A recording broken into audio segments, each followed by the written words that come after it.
Hi, I just wanted to take a moment to go over some expectations for discussion posts with you. You will have a discussion post due almost every week in this class, and I really want to make sure that you are clear on what my expectations are. As you can see in bold at the bottom of this screen in the discussion post assignment section, you should use at least 200 well-considered words for every discussion post. You should also write in present tense when you're writing about literature. And I also expect you to use in-text citations. Just assume you should use in-text citations unless otherwise specified. And in-text citations are for the textual evidence, which means you are using an excerpt from the work of literature you're discussing to back up your point.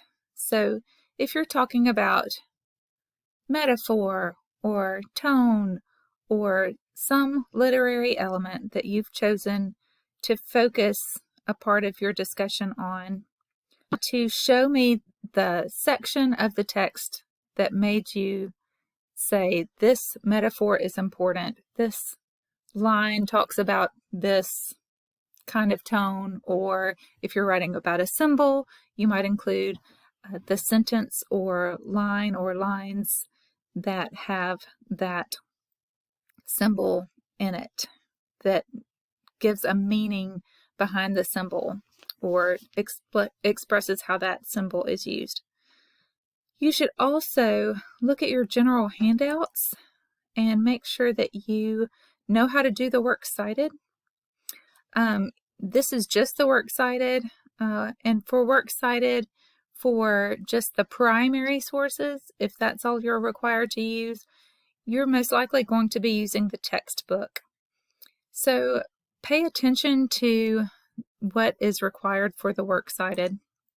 The works cited will require you to give the author first, and because we are using an anthology, you're not citing an entire book, you're citing part of a book. So use this second example, and I'll make it bigger.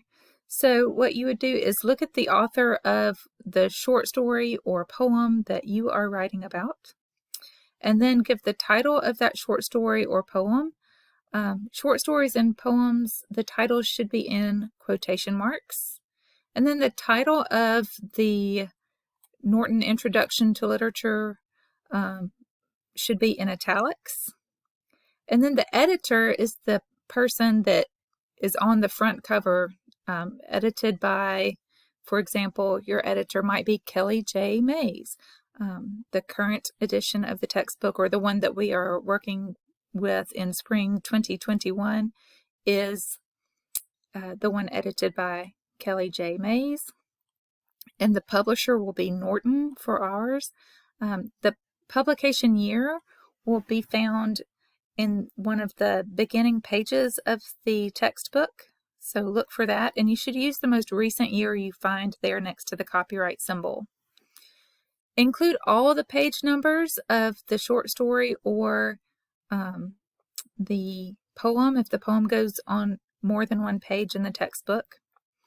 And then we are not using an electronic database kind of book, so we don't need to worry about that. But use your handouts well. Also, the SAM student handout, again, if you see more than one document listed with the same title, just download whatever document works best for you. I'm going to give this one a shot. So we have the SAM student handout here. It's the one you got in English 101. So it was in your textbook. Maybe you still have that textbook. Make sure you follow the guidelines for all of your essays and writing assignments that are here. Discussion posts you can write in the text box, but it's a good idea. It doesn't hurt to go ahead and practice the formatting. and I'll take you through some formatting things, but you'll want your name, then your instructor's name, and the course number. And by course number, I just mean the course name. So English 102 would be fine. And then the date, the day, month, and year is how you write the date. You don't have to put the assignment name here, but you can. I won't count off if you do. And then, of course, a creative original title. And then tab to indent your paragraphs. Use double spacing. Notice there are no extra spaces before or after the title. Look, even spacing, even spacing. So keep that in mind.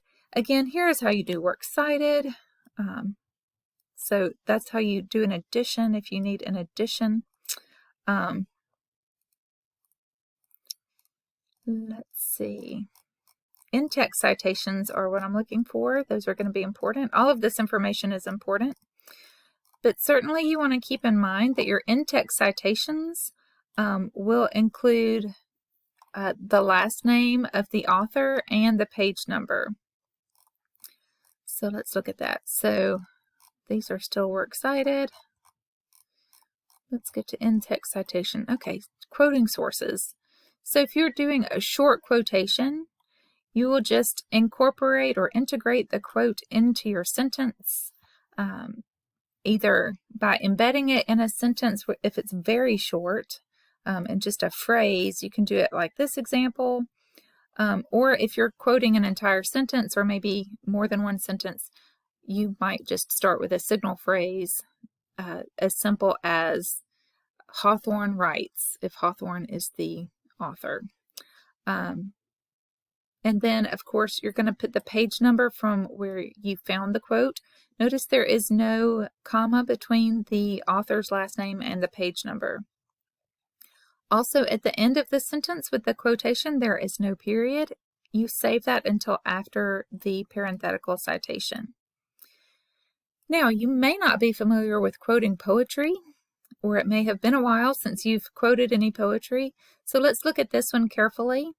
You have an entire sentence. It's an independent clause. It's really not an entire sentence, but it could be. That's what makes it an independent clause.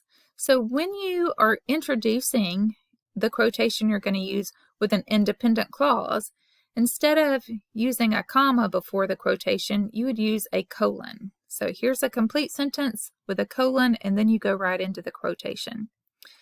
Notice that when you are quoting lines of a poem, you show the line breaks that are in the poem. So the end of each line is represented by this / here.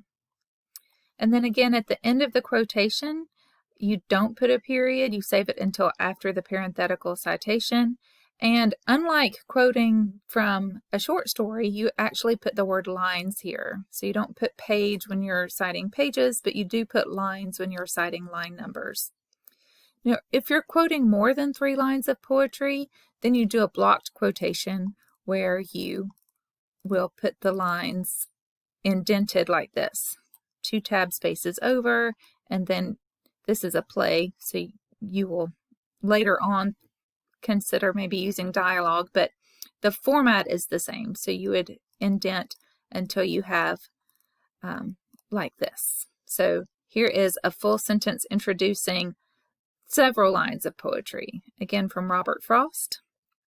And notice when you do a blocked quotation, which is required for more than 3 lines that you're quoting, then you do not put quotation marks around those. So pay careful attention to that. You no longer have to use the / because you're actually ending the lines where they end on the page where you have read the poem.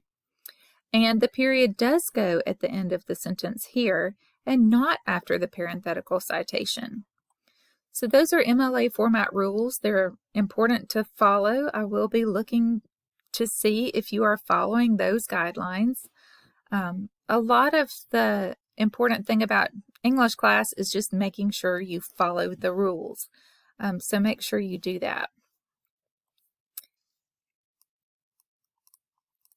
If you need to leave out any words, make sure that you use square brackets or If you're changing word, use square brackets. If you're leaving them out, use ellipses. Like here's a section where the writer found 2 bits out of what was being said in the quotation,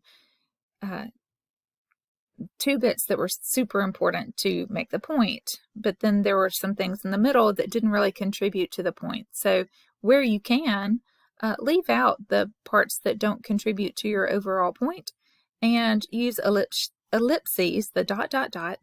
to show that you have left those things out. Now we'll look at some signal phrases. When you are using a signal phrase, make sure that you decide, is this signal phrase something that could stand alone as a sentence by itself? If it could stand alone as a sentence by itself, then use a colon before the quotation. If it could not stand alone as a sentence by itself, use a comma. So this phrase, in the words of scholar Tim Jameson, that could not stand alone as a sentence by itself, because you'd be wondering, what is in the words of scholar Tim Jameson? Okay. This one could stand alone. Smith and Thomas offer a different opinion. That is a complete thought. I could end that with a period and make it its own sentence. But if I put a period here and then just started with a quotation, then the quotation would be a dropped quotation. It would not be connected to what came before it. And you always want to use quotations within your own sentences. That means you have to connect whatever you're quoting to something you are saying within a sentence. And the way to do that is, if you have used a full sentence before your quotation, make sure you have a colon there to connect your words to the words you're quoting. Here's a signal phrase that comes after the quotation. So you could be quoting something from a scholar and then say, claims noted researcher Susie Smitherman. All right. Here is a good example of a signal phrase that ends in that. So be careful. If you end a signal phrase with that, then you don't need a comma to come before the quotation. So Harold Brown's research points out that, and then give the quotation. So watch out for punctuation rules. Print the SAM student handout as well as the works cited information. You have works cited information and in-text citation information on your SAM student handout. Here's an example of a works cited. So it's super useful. Reference it every time you do any kind of writing assignment for English class. Again, an important thing to remember is to write in present tense when you're writing about literature. So if you have any questions, certainly you can email me. I recommend that you use the tutors in the tutoring lab if you struggle at all with format or just writing in general. Get someone to look over your work and give you some guidance and some suggestions. Even if you can't go see a tutor, have someone else in your household read your work and just ask them, does this make perfect sense? Or have them read it to you aloud and see if what you have written makes sense to you when you hear it. Reading aloud, even by yourself, reading your writing aloud can be one of the most useful tools for hearing where maybe you need to add a phrase or maybe the phrase doesn't make sense. So make sure that you take a little time to give yourself some space between the time you're writing an assignment and the revision process. Always give yourself time to revise.